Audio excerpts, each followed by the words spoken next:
মানে হলো যে ও হুমকিটা সত্যি, সেটা কোনো ইয়ার্কি নয়। কিন্তু এ কে? মনে হয় এ সুইসাইড বম্বার। সিআইডিকে ফোন করো।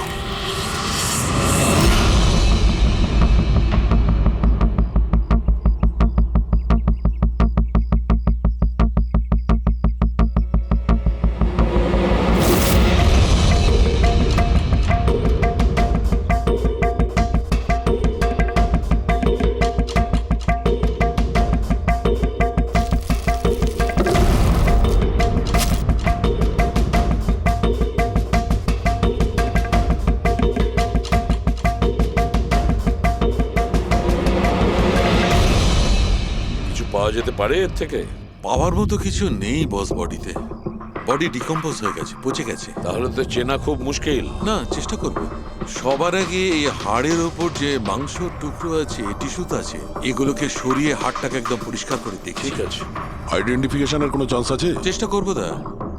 আপাতত আমি লাশটাকে ল্যাবে নিয়ে যাচ্ছি। স্যার, সবাই খুব শকে আছে। কলেজের প্রিন্সিপাল বলছিল কিছুদিন আগে কলেজে হুমকি এসেছিল। কি? Bomb threat sir. কেউ স্টাফ রুমের দেওয়ালে লিখে দিয়েছিল যে এই কলেজটা বন্ধ করো, না হলে এখানে ব্লাস্ট হবে।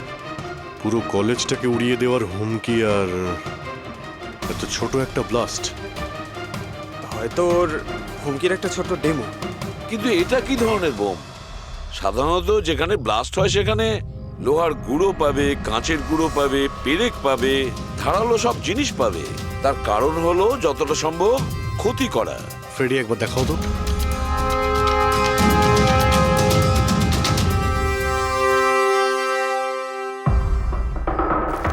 না স্যার, সেরকম তো কিছু দেখতে পেলাম না। আচ্ছা প্রিন্সিপাল সাহেব, আপনাদের স্টাফ রুমটা কোথায়? সেকেন্ড ফ্লোর, আসুন। চলো। রবিবাবু, আপনি যে বলেছিলেন যে দেওয়ালে কেউ কালি দিয়ে লিখেছিল, সেটা কোথায়? সেগুলো তো আমি মোবাইলে, এই দেখুন স্যার।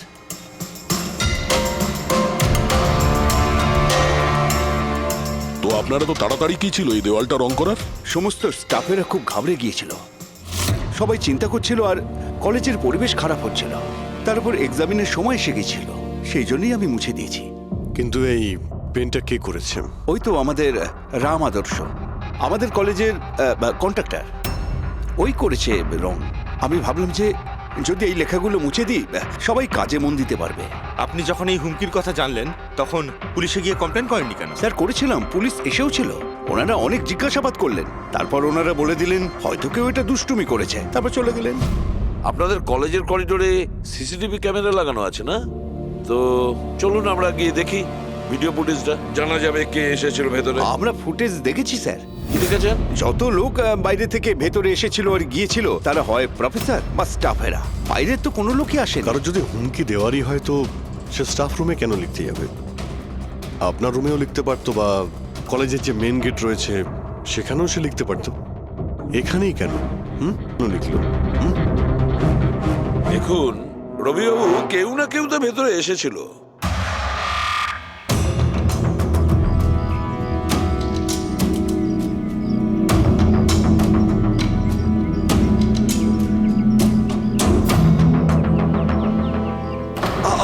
আরে স্যার, স্যার, অভিজিৎ, অভিজিৎ, কি করছো তুমি?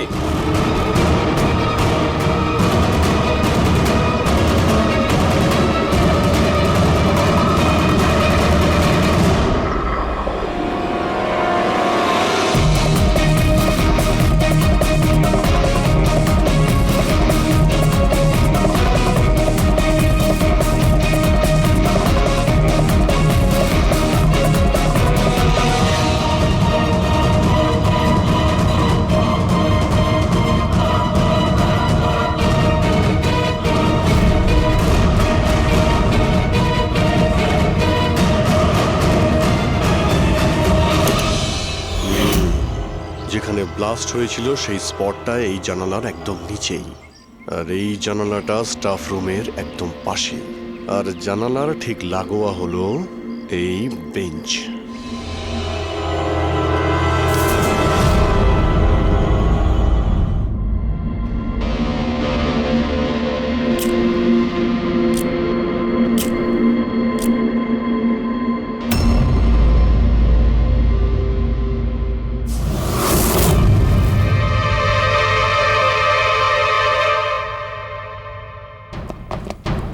স্যার ক্লাসরুমে যদি ঢুকতেই হতো ওই দরজাটা দিয়ে ঢুকতেন। এরকম হার্ট অ্যাটাক করানোর কি প্রয়োজন ছিল? আরে আমি চেক করছিলাম যে আমাদের বোমবার সে কতটা রিস্ক নিয়েছিল স্টাফ রুমে গিয়ে ওই হুমকি দেওয়া পেন্ট লেখার জন্য। তার মানে স্যার এই যে 65 লেখা বেঞ্চে যে ছেলেটা বসেছিল সেই বোমটা নিচে ফেলেছিল, যা ঠিক ওখানেই পড়েছিল। আর আমরা সবাই কাঁচের টুকরো আর লোহার টুকরো কেন পেলাম না জানো? মানে ওটা হোমমেড বোম ছিল? এক্স্যাক্টলি, এটা হোমমেড বোম ছিল। এই যে বাড়িতে ব্যবহার হয় না ব্লিচিং পাউডার ইত্যাদি, এগুলো দিয়েই বানানো হয়েছিল। সেই কারণেই ওই এভিডেন্স প্যাকেটে ব্লিচিং পাউডারের গন্ধ আসছিল। স্যার এই ব্লিচিং পাউডার ওর ওই বেঞ্চেও লেগে রয়েছে। স্যার তাহলে ওই বডিটা কার ছিল? শালুকে কঙ্কালটা ফরেন্সিক ল্যাবে নিয়ে গেছে, জানা যাবে সেটা কার। আচ্ছা রবিবাবু, স্টুডেন্টরা কোথায়? স্যার সবাইকে বাড়ি পাঠিয়ে দিয়েছি। আর এই স্টুডেন্টটা কোথায়? টেবিল নাম্বার 65 যে বসেছিল? স্যার নাম্বার 65 তো আরিয়ানের। স্যার ও 1 নম্বরের দুষ্টু ছেলে, কলেজে সব প্রফেসরদের জ্বালিয়ে খেয়েছে, 1 নম্বর দুষ্টু। আরিয়ান, চলো এবার আমরাও ওকে একটু বিরক্ত করি। I am sorry sir, I am sorry. চুপ! এই জন্য কলেজে জয়েন করেছো? কলেজটাকে বোম দিয়ে উড়ানোর জন্য? কেন করেছো এটা? স্যার এক্সাম আসছিল আর আমি একদম তৈরি ছিলাম না, তো ওই দিন আমি স্টাফ রুমের ভেতরে যাই আর কলেজটাকে বোম দিয়ে ওড়ানোর হুমকি দিয়েছিলি?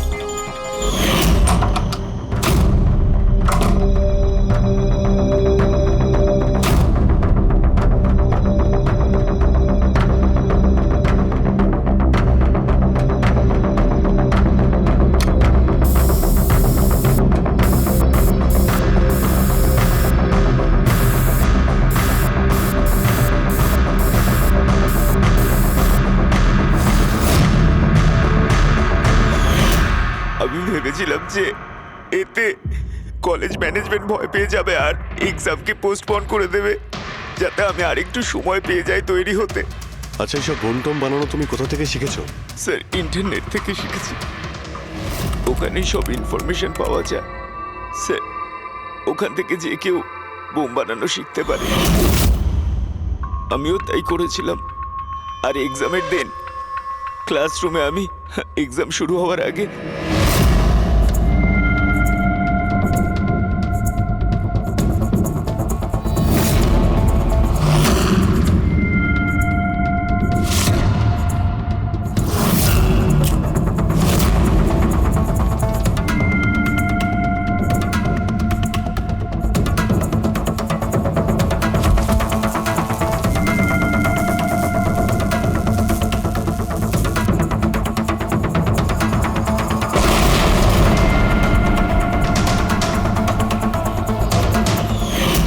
যদি এই বুদ্ধিটা পড়াশোনায় কাজে লাগাতে, তাহলে অনেক বড় কাজ করতে পারতে।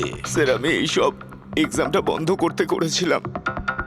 স্যার আমি কাউকে মারতে চাইনি। কিন্তু মেরেছো তো ঠিকই না? না বস, আরিয়ানের কারণে কারোর প্রাণ যায়নি। এটা কি বলছো তুমি শালুকে? বোম ব্লাস্ট করেছে ও কলেজে? হ্যাঁ বস, বম ব্লাস্ট করেছে।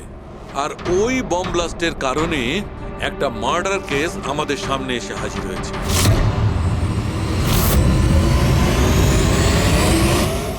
এটা কি বলছো তুমি শালুকে? বোম ব্লাস্ট করেছে ও কলেজে? হ্যাঁ বস, বম ব্লাস্ট করেছে।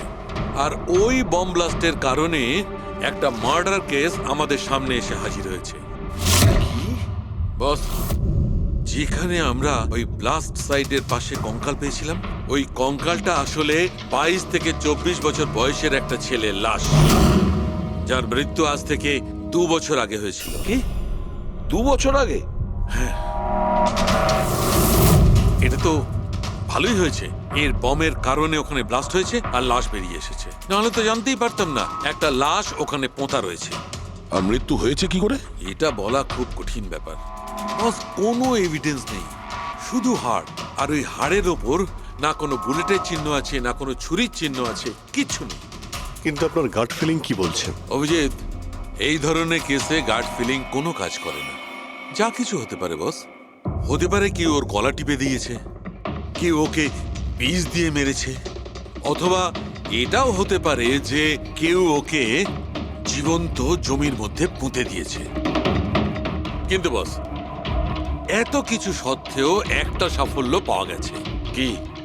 এই দেখো, এইটা।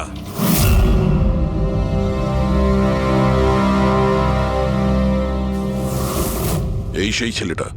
হ্যাঁ স্যার, এই কলেজে প্রিন্সিপাল হবার আগে আমি কেমিস্ট্রি টিচার ছিলাম। সব ছাত্রছাত্রীদেরই আমি পোক করতাম যাতে কেমিস্ট্রিতে তাদের রুচি আসে, কিন্তু একে কখনো আমায় পোক করতে হয়নি, কারণ প্রথম থেকেই এর কেমিস্ট্রির প্রতি নজর ছিল। খুব ব্রিলিয়েন্ট ছিল স্যার।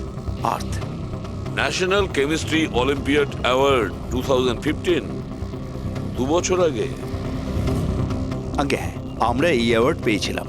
আর শালুখের কথা অনুযায়ী ওর মৃত্যু 2 বছর আগে হয়েছিল। আপনাকে কেউ কিছু বলেনি যে ও চলে গেছে, ও নিখোঁজ হয়ে গেছে? পুলিশের রিপোর্ট তো নিশ্চয়ই করেছে। না স্যার, আমাকে কেউ কিন্তু বলেনি। কে যেন বলেছিল এর আর ওর বাবার মধ্যে কোনো বনিবনা ছিল না, তাই বাড়ি ছেড়ে চলে আসে। তবে খুবই ব্রিলিয়েন্ট ছেলে ছিল স্যার, পড়ায় খুবই মনোযোগ ছিল। আরে আমাদের কলেজের কেমিস্ট্রি ল্যাবে অ্যাসিস্ট্যান্টের কাজও করত, আর তাতে যা টাকা পেত সেগুলো খরচ করতো না, সবই সঞ্চয় করত। কোনো বিশেষ জিনিসের জন্য ও টাকা জমাতো? ও বলতো যে আমি কোনো এনজিওর সাথে মিলে দুস্থ মানুষদের সাহায্য করব। হ্যালো স্যার, মাইসেলফ প্রণব, কলেজের চেয়ারম্যান আর লোকাল কর্পোরেটর। ইন্সপেক্টর, আমি এসব কি শুনছি যে এই যে ব্লাস্ট হয়েছে সেটা সুইসাইড বম্বারের কাজ? না, কোনো সুইসাইড বোম অ্যাটাক হয়নি, বরং একটা খুন হয়েছে। কোন? আগে হ্যাঁ, আর সেই খুনটা 2 বছর আগে হয়েছিল। আপনারই এক স্টুডেন্ট ছিল আর্থ, ওকেই খুন করা হয়েছিল। গড। ইন্সপেক্টর প্লিজ, আমাদের স্টুডেন্টের ওপর এর একটা খারাপ প্রভাব পড়ছে, আর আমি কলেজটা খুব তাড়াতাড়ি আবার খুলতে চাই।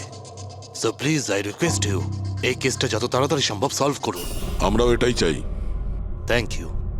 অ্যান্ড ইয়েস, আপনাদের কোনো রকমের কোনো সাহায্যের প্রয়োজন হলে একটুও দ্বিধাবোধ করবেন না, আমি যা করতে পারি করব।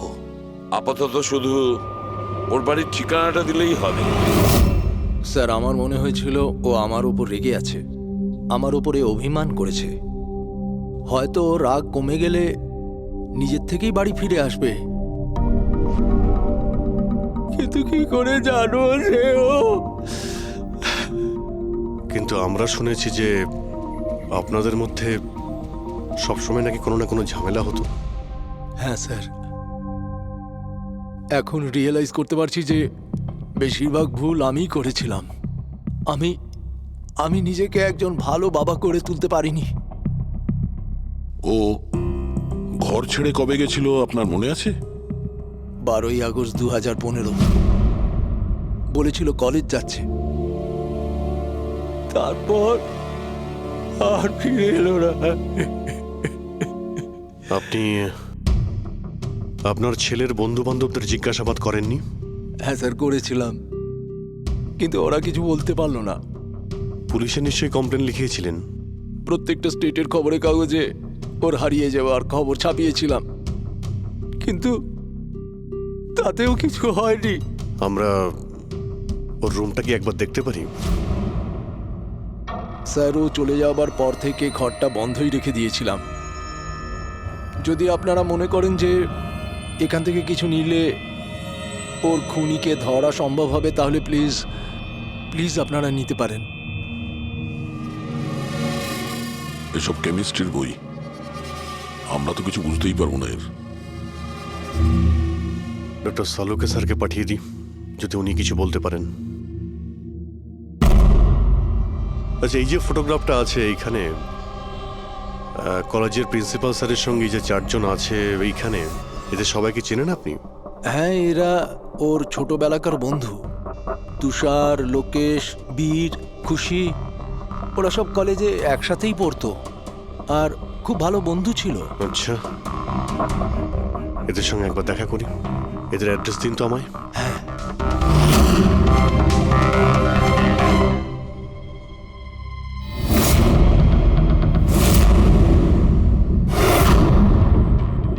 12ই আগস্ট 2015 কিছুদিন আগে হ্যাঁ আমি জানি 2 বছর আগের কথা আমি বলছি। তোমরা একটু ঠান্ডা মাথায় ভেবে দেখো, দেখো কিছু মনে পড়ে কিনা, কি হয়েছিল। স্যার এক্স্যাক্ট কিছু তো আমার মনে নেই, কিন্তু 6 অগস্টের দিনটা আমার মনে আছে, কারণ ওই দিন আমার বার্থডে ছিল। আচ্ছা, আর ওই দিন আমি আর্থকে দেখেছিলাম। ও ও গেটওয়েকে কিছু পয়সা দিয়েছিল আর কিছু কিনেছিল ওর থেকে। গেটওয়ে? আমাদের কলেজে একে স্টোন ব্রিজের ওয়াচম্যান স্টুডেন্টদের খুব ফেভারিট ছিল। ওর সামনের দুটো দাঁতের মাঝখানে খুব বড় একটা ফাঁক ছিল। এই জন্যই আমরা ওকে গেটওয়ে অফ স্টোন ব্রিজ বলে ডাকতাম। এমনি তো ওর আসল নাম কি ছিল? জানি না স্যার, আমরা কোনোদিন কোনোরকম ভাবে ওকে জিজ্ঞেসই করিনি ওর নাম কি ছিল। হ্যাঁ স্যার, আমরা ওকে শুধু গেটওয়ে বলেই ডাকতাম। আর কিছু মনে আছে? হ্যাঁ স্যার, 6 অগস্টের কদিন বাদে আমি আর্থকে গেটওয়ের সঙ্গে ঝগড়া করতে দেখেছিলাম। কিছু আর্গুমেন্ট চলছিল ওদের মধ্যে।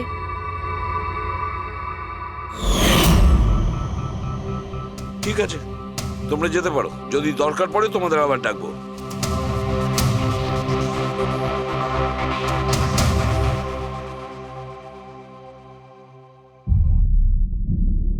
কি মনে হচ্ছে? গার্ডকে আমাদের ধরতে হবে, ও নিশ্চয়ই কিছু বলতে পারবে। আর স্যার এই ছেলেটা ওয়াচম্যানের থেকে কি কিনছিল? এক্সকিউজ মি স্যার, হ্যাঁ, আমি আপনাদের কিছু বলতে চাই। কি? হয়তো আপনাদের এটা শুনে একটু আশ্চর্য লাগবে, কিন্তু আমি আগে থেকেই জানতাম যে আর্থ মারা গেছে। কি? ও মারা গেছে এটা তোমার কেন মনে হয়েছিল? দ্যাট আই ডোন্ট নো, এটা একটা গাট ফিলিং। আমি আগে থেকেই জানতাম যে ব্যাস আর্থ আর বেঁচে নেই। আর কি কারণ আপনার এই গাট ফিলিং এর? কারণ আছে স্যার, এই দেখুন ফেসবুকে আর্থের প্রোফাইল, এই সমস্ত পিকচার্স আর পোস্টস। কিন্তু 12 অগস্টের পর ও যেটা পোস্ট করেছিল তাতে আমি কমেন্টস করেছিলাম, কিন্তু ও কোনো রিপ্লাই করেনি। রিপ্লাই দেয়নি মানে আপনি ধরে নিলেন যে ও মারা গেছে? আই নো ইটস ওয়ার্ড, কিন্তু আর্থ আমার সমস্ত কমেন্টে রিপ্লাই করত, এমনকি ঘুমানোর আগেও গুড নাইট মেসেজ পাঠাতো। কিন্তু 12 অগস্টে আমি সেই মেসেজও পাইনি। নো অফেন্স, তোমায় একটা পার্সোনাল প্রশ্ন করব। তোমার আর ওর মধ্যে কি কোনো রিলেশনশিপ ছিল? না, এরকম তো কিছু ছিল না, কিন্তু আমাদের রিলেশনশিপ বন্ধুত্বের থেকে অনেক বেশি ছিল। তার মানে আপনার মনে হচ্ছিল যে 12ই আগস্টের পরে ওর প্রোফাইলে ওর সমস্ত ছবিগুলো অন্য কেউ দিচ্ছিল? হতে পারে। না না, এটা কিভাবে হয়? আমরা তো মোবাইল কোম্পানির সঙ্গে ক্রস চেকও করিয়েছি। ও কটা ছবি তুলেছে, কোথা থেকে তুলেছে, আর কিভাবে তুলেছে, কখন পাঠিয়েছে, সব ক্রস চেক করেছি আমরা। সব তো ঠিকই ছিল। এক্স্যাক্টলি, মোবাইল কিছুক্ষণের জন্য অন হতো, কিন্তু লোকেশন সেটাই ছিল যেখান থেকে ও ছবি পোস্ট করতো। আমি জানি যে আপনারা কি ভাবছেন, যে আমি এসব পাগলের মতো কি উল্টোপাল্টা বলছি, কিন্তু আমার মন জানে আর্থ কোথাও যায়নি। ইনফ্যাক্ট ও কলেজ থেকে বাইরেও যায়নি।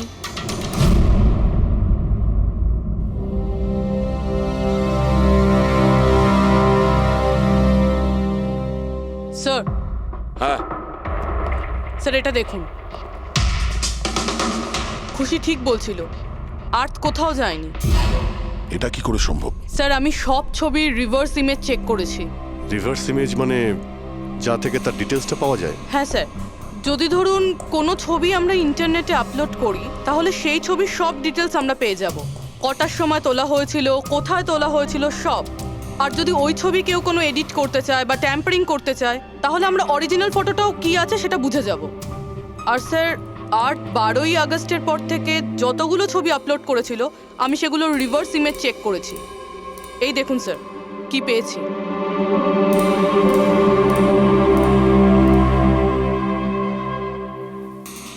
ছবি তো একই, সেম লোকেশন, সেম টাইম, শুধু ওর জায়গায় অন্য কেউ দাঁড়িয়ে আছে।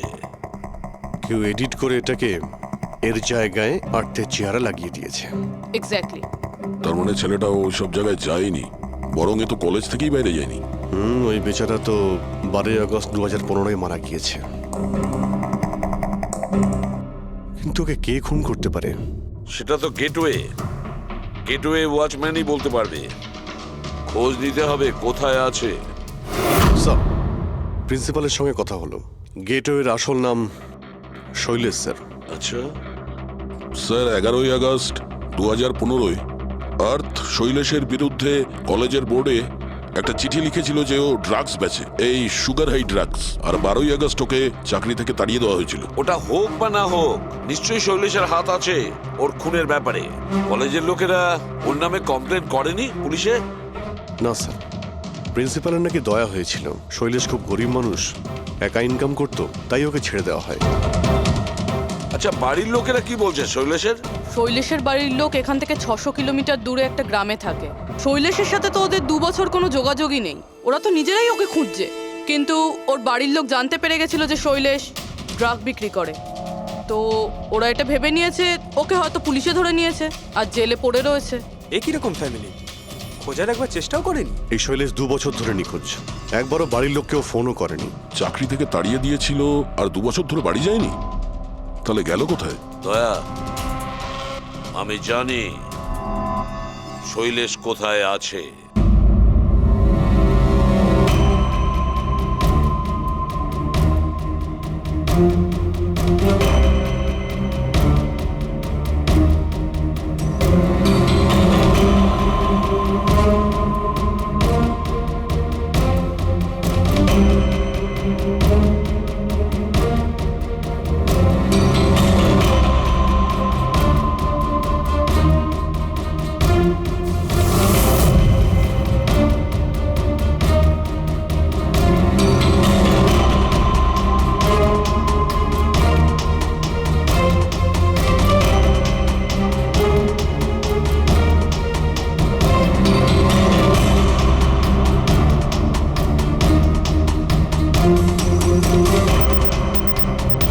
স্যার, স্যার, স্যার পেয়ে গেছি। এই দেখুন।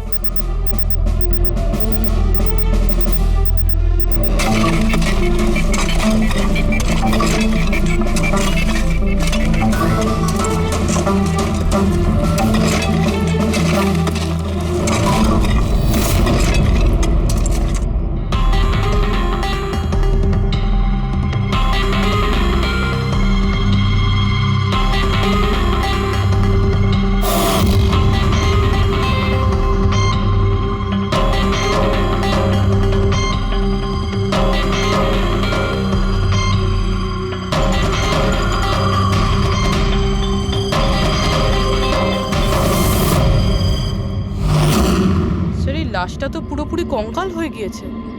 একে চিনতে পারবো কিভাবে? ডক্টর সালুখে আছে তো? এই লাশটাকে চেনার জন্য ডক্টর সালুখের কোনো প্রয়োজন নেই। এই কঙ্কাল নিজেই তার পরিচয় বলে দিচ্ছে। এই দেখো, এর দাঁতের মাঝখানে গ্যাপ আছে। কলেজের ওয়াচম্যান শৈলেশ কুমার। স্যার, আশ্চর্য ব্যাপার, পার্কিং লটে দুটো লাশ পাওয়া গেল আর কেউ এটার ব্যাপারে কিছু জানেই না। You are right. কারোর তো এটা জানা উচিত ছিল। তার তো অবশ্যই জানা উচিত যে পার্কিং লটের ফ্লোর বানিয়েছে।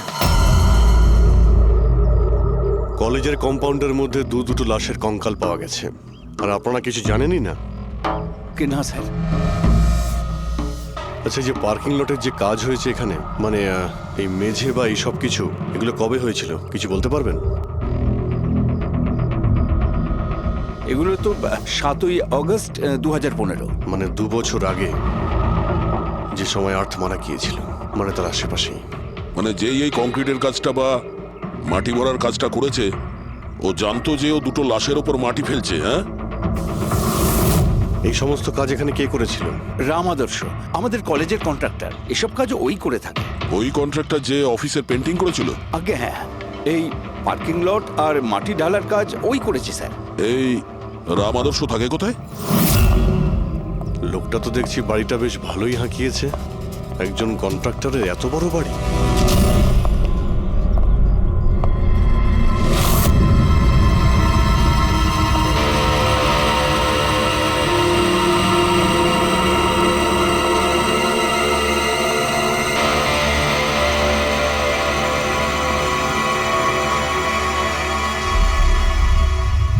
আচ্ছা দাদা, এটা কি করে হলো? কি আর বলবো বাবা, আমার তো আর জীবনের প্রতি মায়া দয়াই নেই। দেখো না, কালকেই কত হাসি ঠাট্টা করছিল ফাদার, আর কালকেই হঠাৎ একটা অ্যাক্সিডেন্টে প্রাণ চলে গেল। অ্যাক্সিডেন্ট? অ্যাক্সিডেন্ট? আগে আর্থ আর শৈলেশ করেছিল, এখন এই রাম আদর্শ। একমাত্র এই ছিল যে এই কেসের শেষ সাক্ষী। এটা কারো প্ল্যান মনে হচ্ছে বস।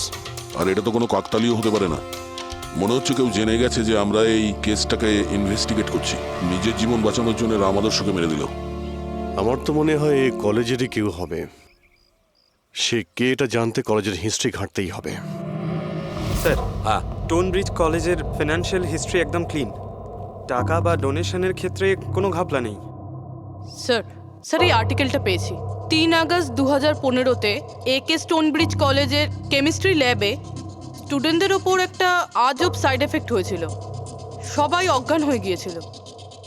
মনে হয় কোনো কেমিক্যাল রিয়াকশন ছিল। এটা কি ধরনের কেমিক্যাল? স্যার ওটা তো অথরিটিসও জানতে পারেনি। সবাই এটাই মেনে নিয়েছিল যে কোনো একটা স্টুডেন্ট হয়তো দুটো কেমিক্যালকে একসাথে মিলিয়ে ফেলেছিল। কেমিক্যাল রিঅ্যাকশনের এত স্ট্রং এফেক্ট যে সেটা পুরো ল্যাবে ছড়িয়ে পড়ে। হতে পারে অভিজিৎ, কিছু কিছু কেমিক্যালের খুব স্ট্রং রিয়াকশন হয়, যেমন হচ্ছে নেনথানাইট। বস, আমি ওর কেমিক্যাল জার্নাল দেখেছি। ওখানে একটা অদ্ভুত জিনিস দেখেছিলাম। 10 আগস্ট 2015-তে ওর কেমিক্যাল জার্নালে একটা বিশেষ কথা লিখেছিল। কি?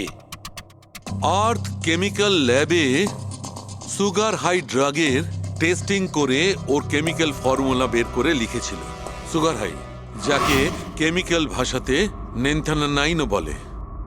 এটা একটা বিশেষ ধরনের ড্রাগ যেটা একটা অদ্ভুত নেশা সৃষ্টি করে। কিন্তু এই আর্থ সুগার হাইয়ের টেস্টিং করছিল কেন?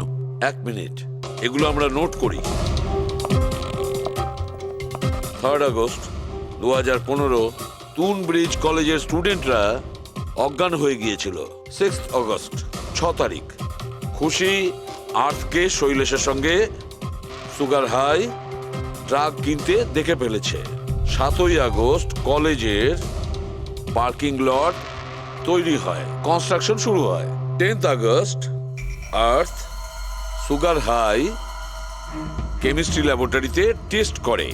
11 আগস্ট আর্থ কলেজ বোর্ডকে জানিয়েছিল শৈলেশ কলেজে ড্রাগস বিক্রি করে। 12 আগস্ট 2015 শৈলেশকে চাকরি থেকে বরখাস্ত করা হয়। আর ওই দিনেই, মানে 12 আগস্টের দিনেই আর্থকে খুন করা হয়।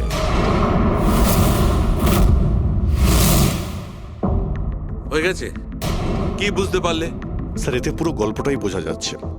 এমন কেউ ছিল যে কেমিস্ট্রি ল্যাবেই সুগার হাই ড্রাগস বানাতো। তোমার এরকম কেন মনে হচ্ছে? তালুকে আন্দাজে বলছি না, কনফার্ম। কলেজের মধ্যে কেউ তো একজন ছিল যে সুগার হাই ড্রাগস বানাতো। আর সেটাও রাতে, যখন কেউ থাকতো না। আর তার সঙ্গতে ছিল কলেজের ওয়াচম্যান শৈলেশ। আর সেই ড্রাগসই শৈলেশ কলেজের স্টুডেন্টদের বেচতো। সেই কারণে 3 তারিখে স্টুডেন্টস ল্যাবে অজ্ঞান হয়ে গেছিল স্যার। তার আগের রাতে ড্রাগস বানানোর পরে ওরা ওই জিনিসপত্রগুলো ঠিকমতো পরিষ্কার করেনি, সেই কারণেই হয়তো একটা স্ট্রং কেমিক্যাল রিয়াকশন হয়েছিল। এবারে বুঝতে পেরেছো? সেটা তো বুঝলাম, কিন্তু ভাই আমাকে একটা কথা বলো, আর্থের সন্দেহ কেন হয়েছিল? কারণ স্যার ও ল্যাবে অ্যাসিস্ট্যান্টের কাজ করতো। ও হয়তো দেখেছে স্টোর রুম থেকে কেমিক্যাল আর জিনিসপত্র সরে যাচ্ছে, তখন ওর সন্দেহ হয়। আর যখন এই কেমিক্যাল রিয়াকশনটা হলো, আর তখন ওর বিশ্বাস হয়ে গেল কেউ ল্যাবের ব্যবহার করছে ড্রাগ বানানোর জন্য।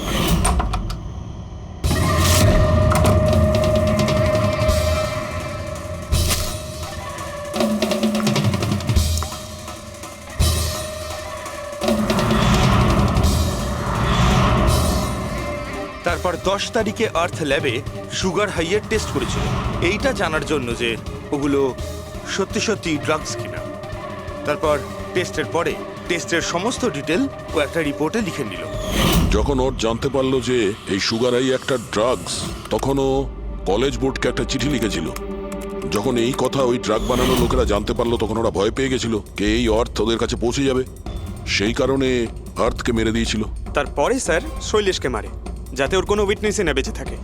কিন্তু স্যার, এরকমটা কে করতে পারে? যে কেউ হতে পারে, যার কেমিস্ট্রির ওপর খুব ভালো দখল আছে আর যে সবসময় ল্যাবে যাতায়াত করতো। স্যার, ওই কলেজের প্রিন্সিপাল, উনি তো শৈলেশকেও পুলিশের কাছে দেননি। কেমিস্ট্রির নলেজ তো লোকেশ, তুষার আর বীরেরও রয়েছে। হায়ার স্টাডির জন্য ওরা বড় বড় ইনস্টিটিউটেও গিয়েছিল, তাও সেটা স্টুডেন্ট লোন বা স্কলারশিপ ছাড়া। এত টাকা পেলো কোথা থেকে ওরা? স্যার, হতে পারে তার মা বাবা দিয়েছে, বা এমনও হতে পারে কোনো বেআইনি কাজ করেছে টাকার জন্য। যে কেউ হতে পারে, এদের মধ্যে কেউ বা বাইরের কেউ, কাউকে ভরসা করা যায় না। একটা কথা, এই আপনাদের এই খুশির ওপর ভরসা আছে স্যার? কেন দয়া? মানে যদি এই খুশি ভরসা করার মতন হয় তাহলে আমার কাছে একটা প্ল্যান আছে। কিরকম প্ল্যান? আর্থ, শৈলেশ আর রাম আদর্শ তিনজনেই মারা গেছে, আর তোমার ষড়যন্ত্র আমি সব জানি। আর যদি তুমি চাও যে এটা গোপন থাকুক, তাহলে আজকে কলেজের পার্কিং লটে 1 কোটি টাকা নিয়ে চলে এসো। এই মেল পড়ে খুনি খুব ঘাবড়ে যাবে, এটা মনে করে যে কেউ তো আছে যে ওর আসল ব্যাপারটা জানে। স্যার, আই এম শিওর আজ রাতেও নিশ্চয়ই আসবে। আর উইটনেসকে মারার চেষ্টাও করবে। তাই তো আমি বলছি স্যার, এসব কিছুর জন্য খুশির জীবনের রিস্ক নেওয়া কি ঠিক হবে? যদি অচেনা কাউকে দেখে খুনি ওখানে না আসে। আর আমাদের এমন কাউকে চাই যে ওই কলেজেই পড়ে। আর যাকে দেখে ওর মনে হয় যে হ্যাঁ, এ হয়তো ওর আসল ব্যাপারটা জানে। খুশি, তুমি একদম ভয় পাবে না, আমাদের টিম ওখানে থাকবে। ওকে, কিচ্ছু হবে না তোমার। এটা জিপিএস মাইক্রোচিপ, তুমি এটা তোমার কাছে রাখবে, আমরা তোমাকে ট্র্যাক করতে থাকবো।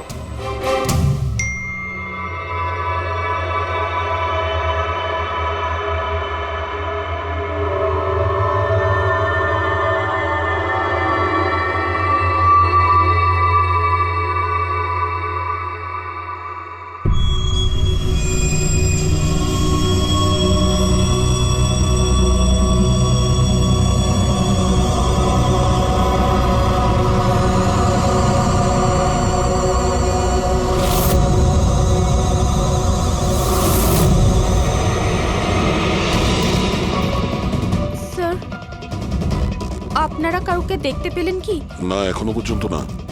ঘাবড়িও না, তুমি শুধু অ্যালার্ট থেকো ব্যাস। তুমি একদম ভয় পাবে না, আমরা তোমার আশেপাশেই আছি, বুঝেছো? ওকে ওকে স্যার।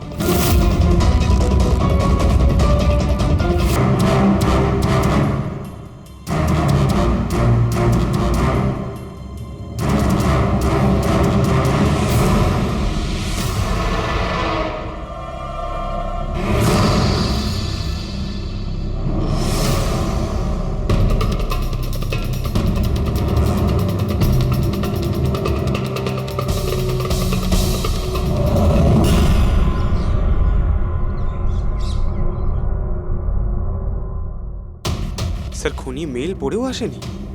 আরে পঙ্কজ, হতে পারে সে মেলটা দেখেইনি। বা এটা হতে পারে যাদের আমরা মেল করেছিলাম এদের মধ্যে কেউ খুনি নয়। খুশি, তুমি অনেকটা টায়ার্ড হয়ে গেছো, যাও তুমি ঘরে গিয়ে rest now. And thanks for everything. যদি কোনো জিনিসের প্রয়োজন হয় আমাদের ফোন করো, ওকে?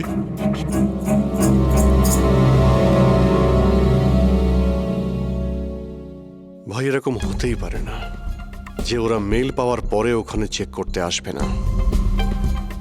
রবি, লোকেশনটা ভালো করে চেক করো, যেখানে খুশি ছিল তার আশপাশে আর কে কে ছিল। এই রাম আদর্শের ডিটেলসও চেক করতে হবে, এত বড় লোক কি করে হলো। খুনিকে ব্ল্যাকমেল করছে হয়তো। ব্ল্যাকমেল যদি করেই থাকে তো ওর টাকা কোথা থেকে আসতো? ফ্রেডি, ওর অ্যাকাউন্টটা ভালো করে চেক করো, দেখো ওর কাছে টাকা কোথা থেকে আসতো। স্যার, পেয়ে গেছি।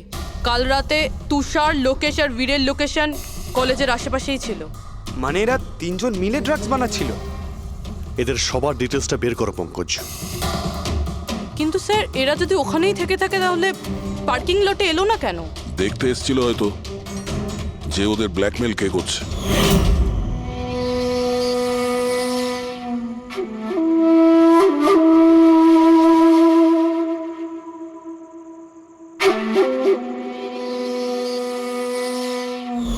আর ওরা হয়তো খুশিকে দেখে ফেলেছে, ওকে কেউ মেরে ফেলতে পারে। ফোন করো ওকে।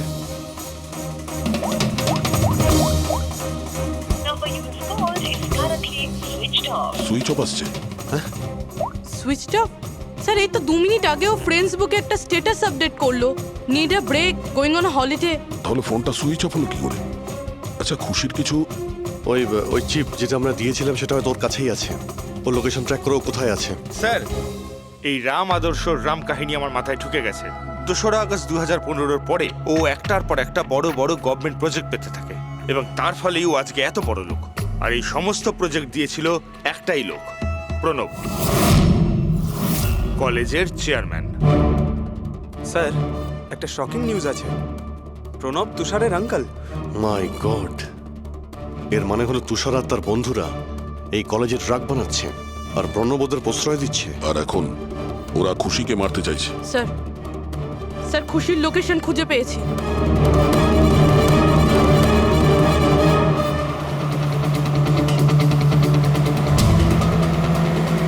খুশি এখন কোথায় আছে? স্যার কোনো একটা আন্ডার কনস্ট্রাকশন সাইটে গিয়ে আটকে গেছে।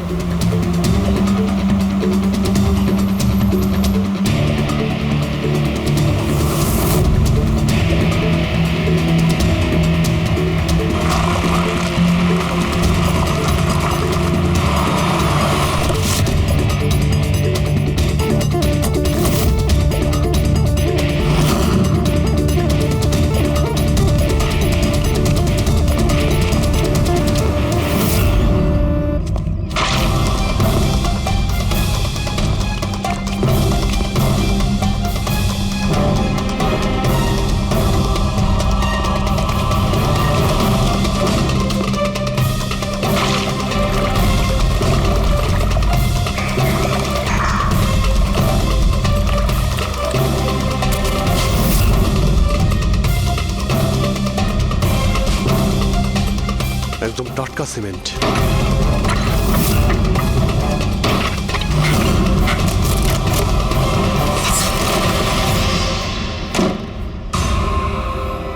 খুশি,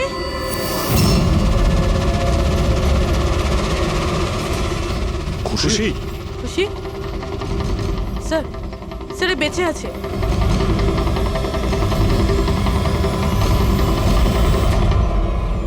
খুশি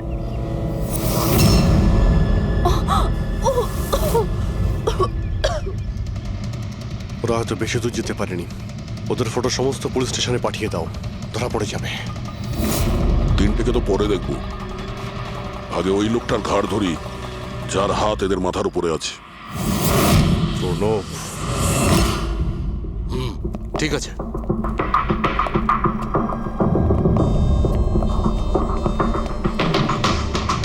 আপনারা? আগে হ্যাঁ, ওই দিন তো আপনিই বলেছিলেন যদি কোনোদিন কোনো প্রবলেম হয় আপনার কাছে চলে আসতে।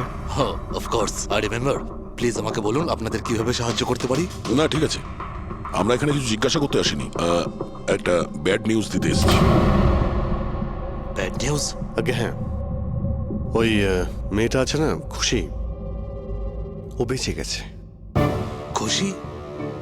কে খুশি? চিনি না আমি। কি বলছেন আপনি? আপনি এত নার্ভাস হচ্ছেন কেন?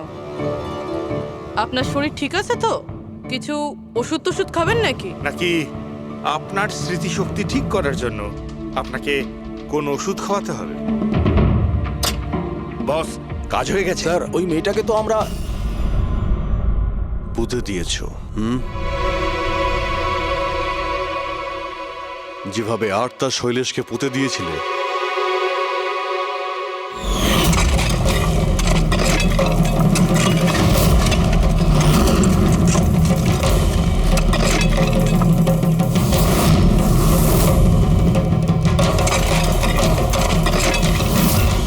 অন্তত ওই জুতোর থেকে ওই সিমেন্টগুলো তো পরিষ্কার করে নিতে, যার নিচে ওই মেয়েটাকে কবর দিয়েছো।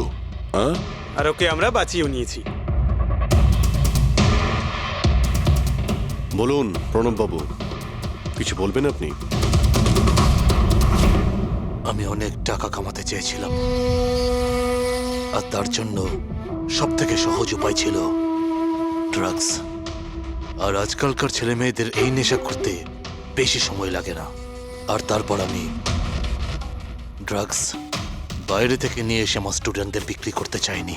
এই জন্য আপনি নিজেই ড্রাগস বানানো শুরু করে দিলেন এই কলেজের ল্যাবে। আর ওগুলো বিক্রি করার দায়িত্ব দিয়ে দিলে ওয়াচম্যান শৈলেশকে। আর আর্থ যখন তোমার সত্যিটা জানতে পেরে যায় তখন তুমি ওকে মেরে ফেলো। আর শৈলেশকেও মেরে দিয়েছেন। যাতে কোনো উইটনেস না থাকে? হ্যাঁ, তোমার কি মনে হলো আর্থের ফোনটাকে এখানে ওখানে পাঠিয়ে দিলেই পুলিশ বোকা বনে যাবে? হ্যাঁ, তোমাদের মধ্যে সেই মহান ব্যক্তিটি কে যে আর্থের মোবাইল নিয়ে ভারত ভ্রমণ করতে বেরিয়েছিল? ও, সেটা তুমি ছিলে? হ্যাঁ, সোশ্যাল মিডিয়াতে ফটো আপলোড করার খুব শখ না তোমার?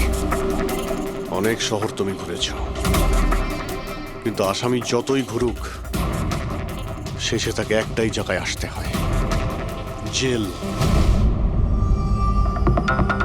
তোমরা তিনজন সেখানেই যাবে। আর খুব তাড়াতাড়ি তোমার ভাইপো তুষার আর তার দুজন সঙ্গী লোকেশ আর বীর, ওরা ওখানে চলে আসবে। হ্যাঁ,